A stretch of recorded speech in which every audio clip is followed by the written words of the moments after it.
Welcome back to Flagstone Trail. Yes.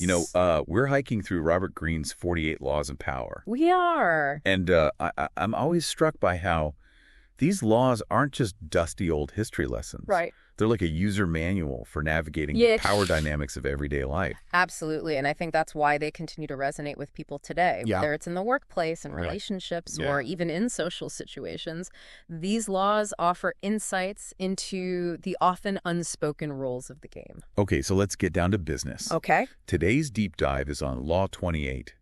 Enter action with boldness. Ooh. Just the name itself is kind of thrilling, isn't it? It is. It suggests taking risks, Yeah. pushing boundaries, not letting fear hold you back. Absolutely. And Greene is very direct in his judgment for this law. Okay. He says, if you are unsure of a course of action, Right. do not attempt it. Okay. Your doubts and hesitations will infect your execution. Timidity is dangerous. Better to enter with boldness. Okay. He's basically saying that indecision is a kind of poison. It weakens your actions and makes you vulnerable. It's interesting because he's not just talking about being brave or fearless.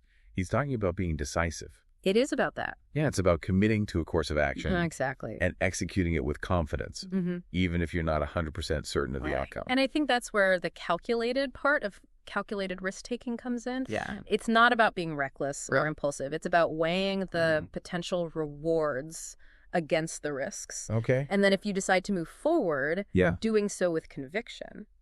So it's not about eliminating fear altogether, but about not letting fear paralyze you. Exactly. Greene also says any mistakes you commit through audacity are easily corrected with more audacity. Everyone admires the bold. No one honors the timid. And I think that speaks to a fundamental truth about human psychology. We're drawn to people who exude confidence and who aren't afraid to take risks. It's like that old saying, fortune favors the bold. That's right. But how do we actually put this law into practice? Especially in a workplace setting where there are rules and hierarchies. And you can't just go around making bold moves all the time. Well, it's about choosing your moments strategically. Okay. There are times when boldness is not only appropriate, but essential. Okay. For example, in negotiations, asking for what you deserve, even if it seems like a stretch, can often yield better results than starting low and hoping for the best. It's like Columbus demanding to be called Grand Admiral of the Ocean as part of his deal to explore the New World. Absolutely. That was pretty audacious. It was. But it worked. He understood the power of setting bold expectations. Now, this doesn't mean being unreasonable or making demands that are completely out of line. But it does mean being confident in your worth and not being afraid to ask for what you believe you deserve. So it's about knowing your value and projecting that value outward. Absolutely. It's not just about faking it till you make it. It's about believing in yourself. And letting that belief shine through. Absolutely. And on the flip side, Greene warns us about the dangers of hesitation. He says, lions circle the hesitant prey, meaning that when you project uncertainty or weakness, you make yourself a target for those who are looking to exploit it. That's a powerful image. Yeah. And it makes sense. It does. In a workplace setting, appearing indecisive or unsure of yourself can make you vulnerable. It can. To being overlooked for opportunities or being taken advantage of by more assertive colleagues. Precisely. And it's not just about avoiding negative outcome. It's also about seizing opportunities that might otherwise pass you by. Sometimes the difference between success and failure comes down to who's willing to take that leap of faith, who's willing to be bold and put themselves out there. So it's about recognizing that opportunities often come disguised as risks, and that sometimes you have to be willing to embrace the risk in order to reap the reward. Exactly. And, one of the most fascinating examples of this law in action is the story of Victor Lustig, the man who sold the Eiffel Tower. Whoa. Not once, but twice. Okay, that's a story I definitely want to hear more about. Well, Lustig was a master con artist who understood that sometimes the bolder the lie, the less likely people are to question it. He preyed on people's greed and their desire to get a good deal. And he used the sheer audacity of his schemes to disarm their suspicions. So in a way, he was using boldness. He was. To manipulate people, which is a bit of a dark side to this law. It is. And it's important to remember that boldness, like any tool, can be used for good or for ill. But even in Lustig's case, there's a lesson to be learned about the power of confidence and the way it can influence people's perceptions. That's like he created his own reality. He did. And people were so taken aback by his audacity that they just went along with it. He staged a secret meeting with scrap metal dealers, posing as a government official. Oh, wow. And convinced them that the Eiffel Tower was being demolished. He played on their greed. Oh, my gosh. Their desire to get a piece of this iconic structure. And they were so caught up in the excitement of the deal that they never stopped to question the logistics or the legality of it all. I can't believe they actually fell for that. I know. So he sold them the Eiffel Tower. Right. What? Did they show up with their trucks and wrecking balls? Well, no, because it was all a lie, of course. Oh, my gosh. Lustig took their money and disappeared. Oh, what? Leaving them to realize they'd been conned. That's amazing. But also kind of terrifying to think that someone can be so convincing, so audacious. It is. That they could pull off something like that. It speaks to the power of boldness, not just as a personality trait, but as a strategic tool. Lustig knew that the bigger and bolder his lie, the less likely people were to question it. It's like he was playing a high-stakes game of poker. It is. And he kept raising the stakes until everyone else folded. Exactly. And you know what's even more incredible? Is that he actually managed to sell the Eiffel Tower a second time. He did it twice. He did. That's unbelievable. This guy was a true master of boldness. Yeah. But I'm also curious about the other side of the coin. Sure.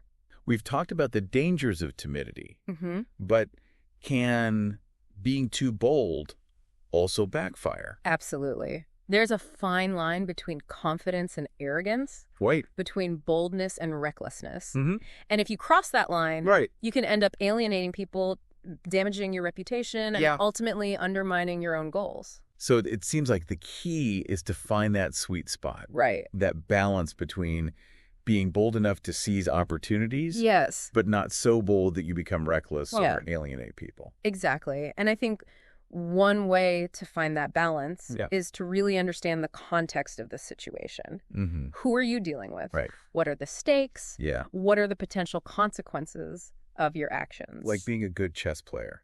Yes. You have to think several moves ahead and anticipate how your opponent is likely to react. Precisely. And sometimes the most effective move might be a subtle one. A feint. Or a strategic retreat. Rather than a bold, aggressive advance.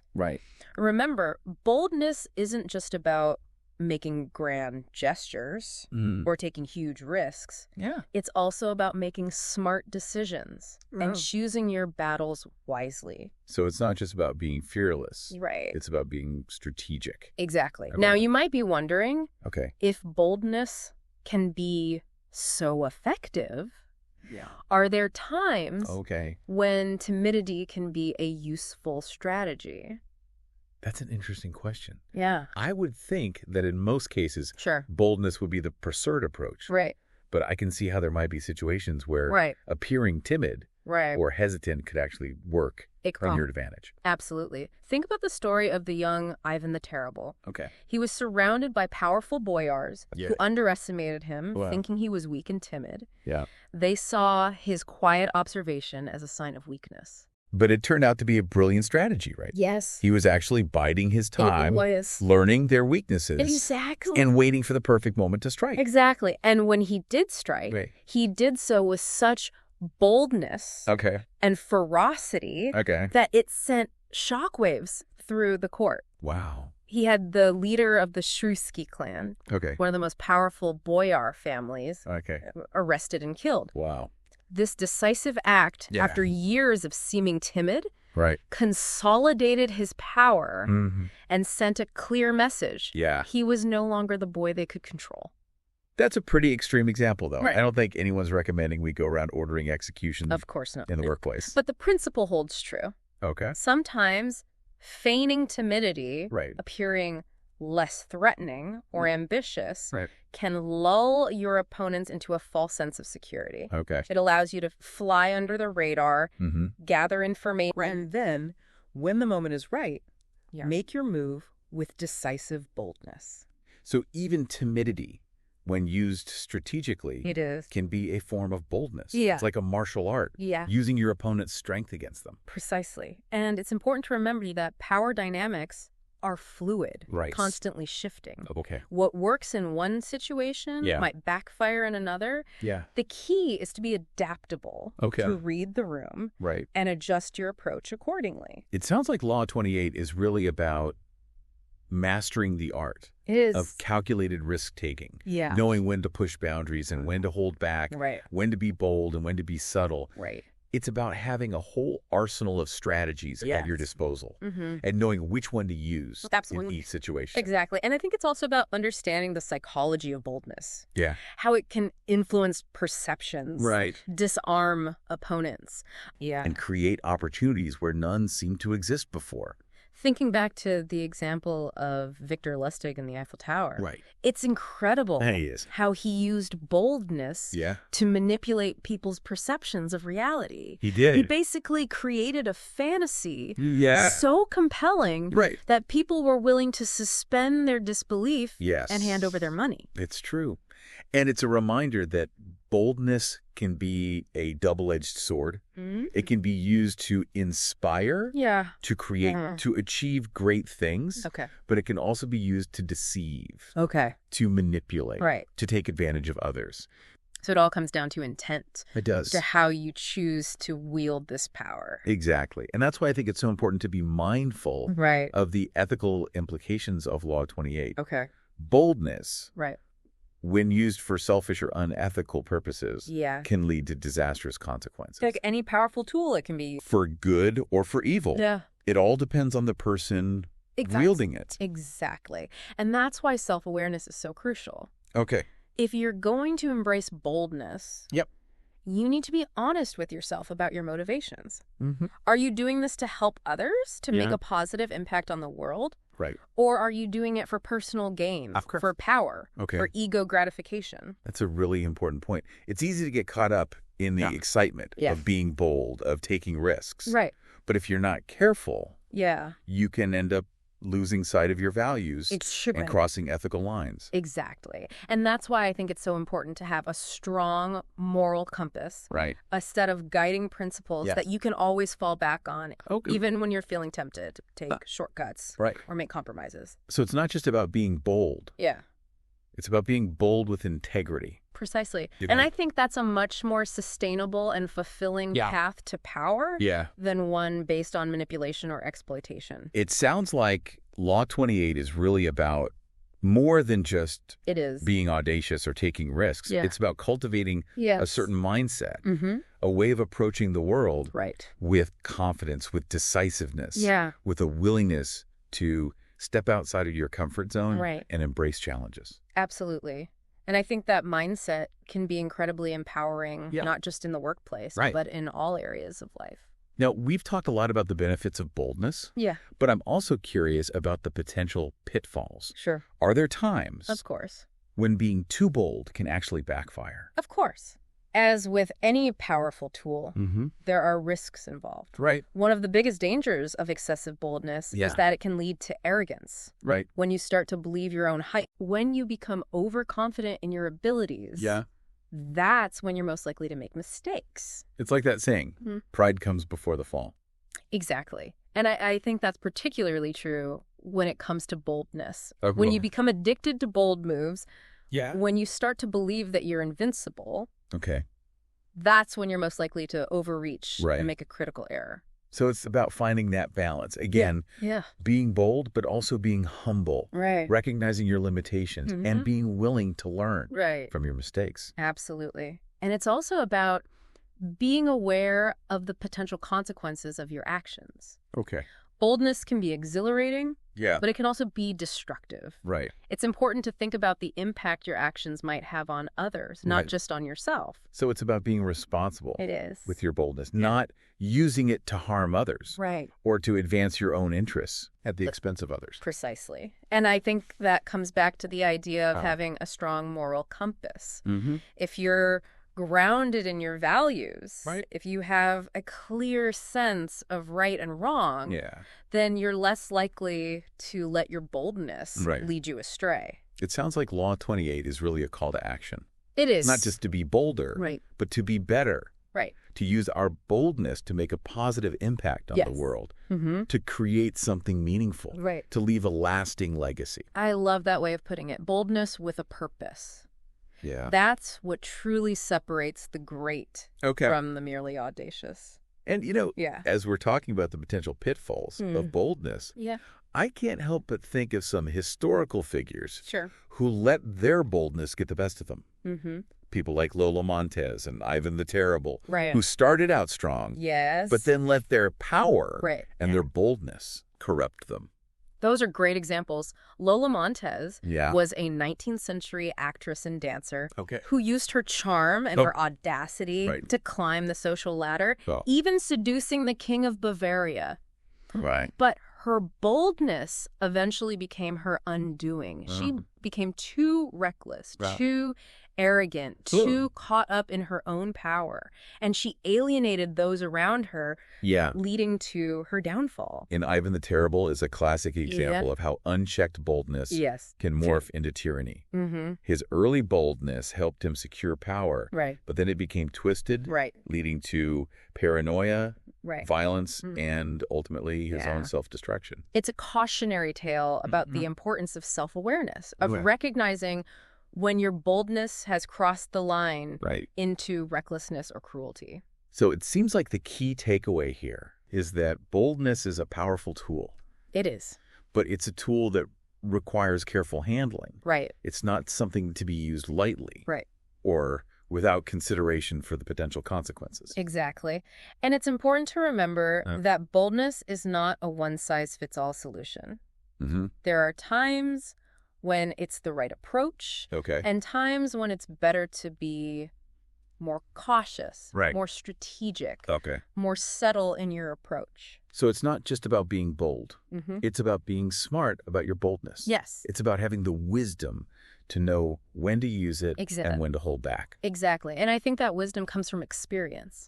From learning from your mistakes, from observing others, from studying the lives of those who have both succeeded and failed in their pursuit of power. So it's like anything else in life. The more you practice, the more you refine your skills, the better you become at using boldness effectively. Exactly. And I think that's an encouraging thought. It means that boldness is not just an innate quality. It's something that can be learned, cultivated, and mastered over time. So even if we're not naturally bold, we can still learn to be bold, to harness that power and use it to achieve our goals. Absolutely. And I think that's one of the most empowering aspects of Law 28.